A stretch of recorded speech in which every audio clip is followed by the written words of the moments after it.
नमस्कार, मी अंकिता थूल आणि आपण बघत आहात आपला वार्ता चॅनल तहलका वर्धा।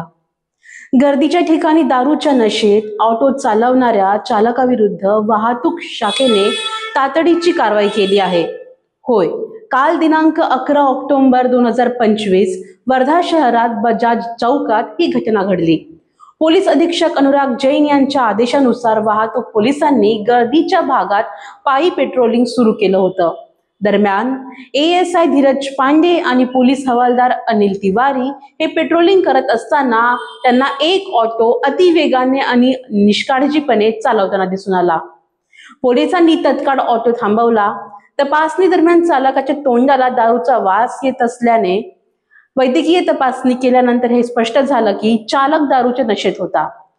सदर चालकाचं नाव शरद हरिदास बढे, वय 46, राहणार साठोडा, वर्धा असं असून त्याच्या विरुद्ध मोटार वाहन कायदा कलम 185 अंतर्गत गुन्हा दाखल करण्यात आला आहे।